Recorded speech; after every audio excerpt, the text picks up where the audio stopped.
سامعین محترم، ایک مرتبہ امام ابو حنیفہ رحمۃ اللہ علیہ اپنے شاگردوں کے ساتھ درس و تدریس میں مشغول تھے کہ اچانک ان کا ایک خادم پریشانی کی حالت میں کمرے میں داخل ہوتا ہے اور کہتا ہے، حضرت، جس جہاز میں آپ کا تجارتی سامان آ رہا تھا وہ راستے میں ڈوب گیا ہے۔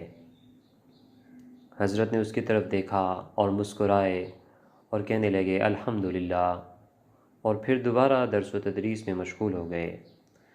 کچھ دیر کے بعد وہی خادم دوبارہ اندر آتا ہے اور کہتا ہے، حضرت، خبر جھوٹی تھی، جہاز بندرگاہ پر صحیح پہنچ چکا ہے۔ امام صاحب رحمۃ اللہ علیہ نے اس کی طرف پھر غور سے دیکھا اور پھر مسکرائے اور کہنے لگے الحمدللہ، اور پھر درس و تدریس میں مشغول ہو گئے۔ ایک شاگرد جو حضرت کے سبق میں موجود تھا کہنے لگا، امام صاحب، یہ کیا ماجرا ہے؟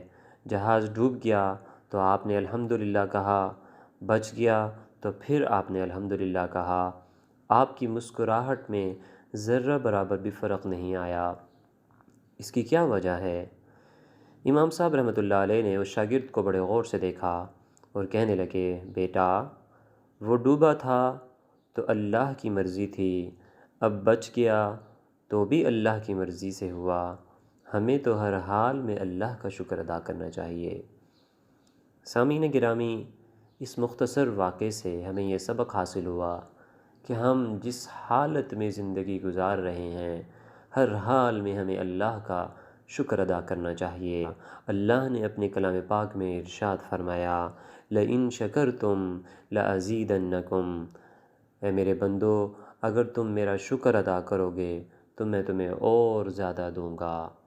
تو عزیز فرینڈز، ہمیں ہر حال میں اللہ کا شکر ادا کرنا چاہیے۔